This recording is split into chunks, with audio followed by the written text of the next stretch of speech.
So 6 to 7 months ago, I had a crazy idea on how I could pack in a few extra fruit trees and decided to turn part of my compact hard driveway into a mini orchard. Hi everyone and welcome back to Sustainable Holly. Today I'm going to show you just how that transformation has grown in the last 6 to 7 months, and to be honest I'm a little bit surprised by some of the growth. I'm also going to share some tips on how to decide what to plant in different areas of your garden. So if you have an area and you're not sure what to plant there, then this could be the perfect video for you. Or if you just want to see a crazy fruit tree obsessed lady cram a lot of fruit trees into a small space, keep watching. But first, let's start back at the beginning. Originally this garden bed started because I had some leftover soil when I created my front raised veggie patch. It just got dumped here and it was only about 10 to 15 centimeters thick on top of hard compact ground. So not much grew here, but I was able to grow pumpkins really well during the summer months. Eventually it was just turning into a weedy, unproductive patch. Then last July, with the help of old mate and his little yellow digger skills, I was able to free up some of that compacted ground and start a new garden project. This whole area used to be a garden before the previous owners converted it to a third driveway, and we scraped off the top layer of the gravel to remove any contaminants. Then it was time to put my terrible decision-making skills to use and decide on what to plant and where to plant it. It was great timing though, being winter, these deciduous fruit trees were asleep, so it's a lot easier to plant them and move them about without causing excess stress. Just in time for the rain to set in and water my new plants in. It's a little bit low, I know, but I scored this off Marketplace, and so this is going to be my kiwi fruit arbor. And down the back here in the very last corner I've got one of my tamarillos that I grew from seed. Alright, so let's take a look at this new improved driveway patch. The arbor has kiwi fruits and they are both, the female and the male look like they're taking off and doing well. So I have a female on either side and then one male. I've got my double grafted cherry. I've got my super low chill nectarine, which is the nectarina. I've got my red fleshed apple, a bunch of other mulberry cuttings, and a dwarf apricot, and another seed grown tamarillo there in the corner. And yeah, interested to see how this develops over the next few months. And if we can get the kiwi fruit up over the arbor. I think the kiwi fruit are going to be tricky. They don't so much love the heat here, and I've planted them right at the back there, which gets even less sun. So we will see. It's an experiment. So this is my low chill nectarine, and look how much it's grown. I can't believe it. It's almost tripled in size, if not more. And I did get some fruit off this year, and I was able to try it, and it tasted kind of like apricot. So that was pretty exciting. The reason I let it fruit was because I'm not too worried about it getting too big, because I want to keep it small in this space. So I was able to try a few, and I'm excited to see what they taste like next year, because fruit on a young tree often will develop in flavour a whole lot as time goes. But yeah, it's looking really nice. It's growing pretty much as tall as me. So this is my red fleshed apple, and it hasn't grown that much, and to be honest I was hoping it was going to grow a lot more, but it is in the hottest part of this garden. So this part of the garden, this corner, gets the most sun. It gets sun morning, midday, and then afternoon, because the sun sets right behind me there, so it is really getting the last of the sun, and it has been getting a little bit cooked in our hot Perth climate. So I really should have given it a little bit of a help with a little bit of shade, and it does have 2 apples on it, although the top one did get sunburnt, so it started to rot. The bottom one is shaping up really nice, but I need to make sure that the rot of the top one doesn't go through to the bottom, and I should remove that and then put a little bit of shade cover on it so the bottom one doesn't get burnt, but haven't got around to that yet. But it does have really beautiful red leaves and bright pink flowers, plus the inside of the apple is supposed to be red, but we don't get a lot of the cooler temperatures here, so I'm not sure how red that will go in the center we'll have to wait and see.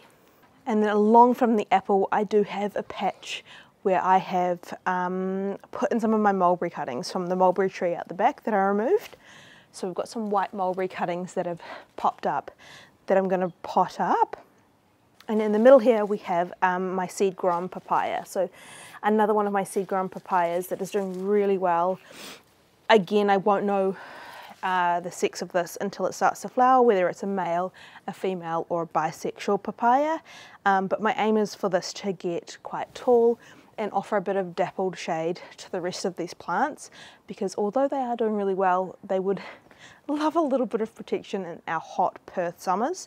And having a really tall tree will aid in that, especially in summer.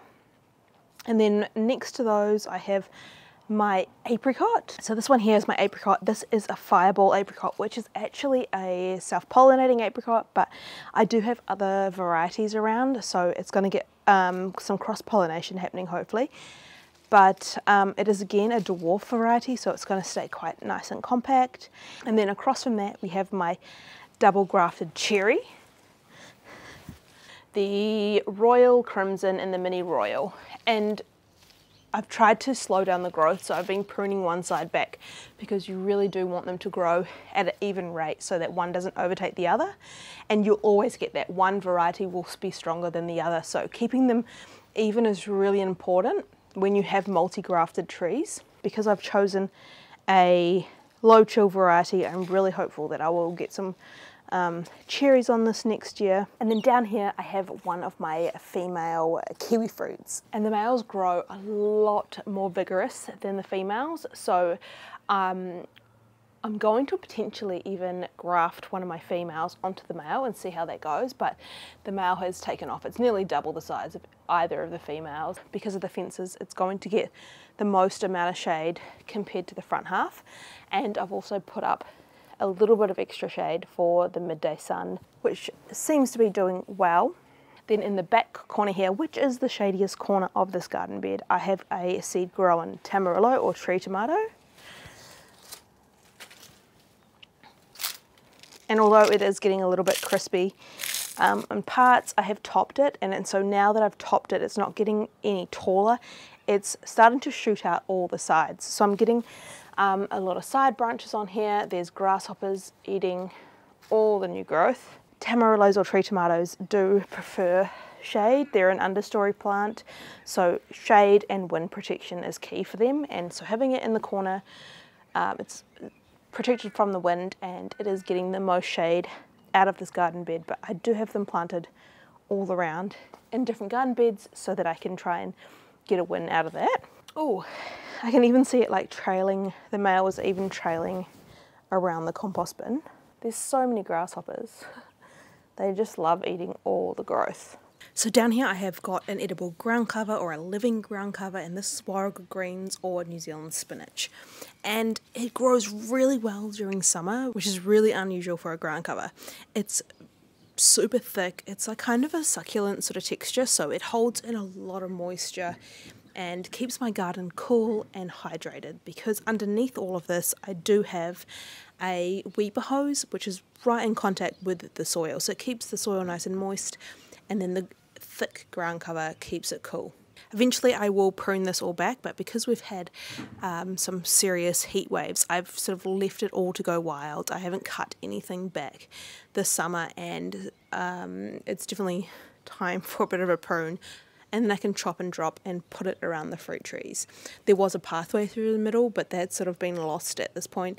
But my main priority is just having this really dense to hold in all of that moisture, protect anything, protect the stems from getting sunburnt, and really just helping to keep this garden cool. And this one here, this is Jerusalem artichoke. So I did pop a few of these in, and it's about to flower, so I'm excited for that.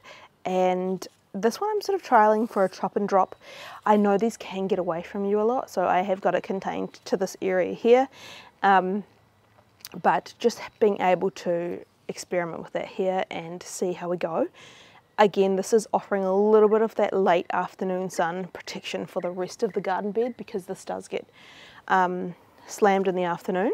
I will be taking this out, and that gives me room for one more fruit tree, which you know I like space for more fruit trees. So I don't know what I'm going to plant here.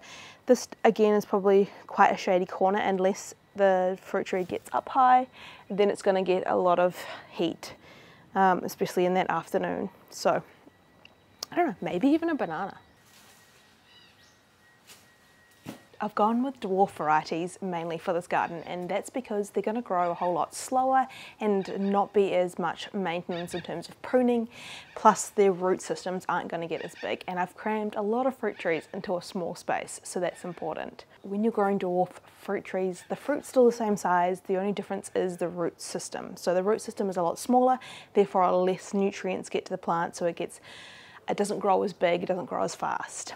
So dwarf fruit trees are great for pots and small areas, but if you do have the space, then definitely go for a full-sized fruit tree, because it is just basically restricting the growth, unless you allow it to have too many fruits per tree, because if you do have a lot of fruits on a small tree, then the fruit size is going to be smaller, as if you thinned them off and had just a few fruits on a small tree, they will be a lot bigger. So the space gets a lot of heat during summer. It gets full sun till, you know, probably 3 o'clock in the afternoon, and then also it's surrounded in fences which are radiating heat, so it can be a really good idea to note down these different elements or climates for your garden so that you can figure out what to plant where.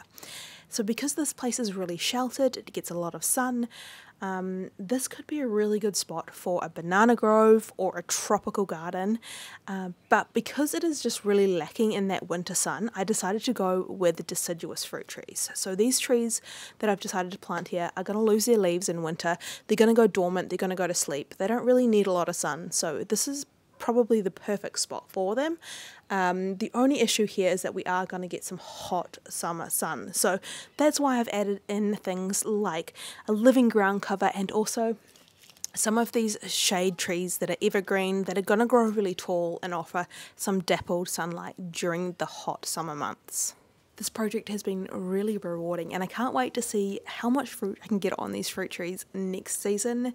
If you like this video, then give it a thumbs up and make sure you subscribe for more gardening projects and adventures for 2025. And let me know in the comments, what's the next fruit tree that you're excited to plant?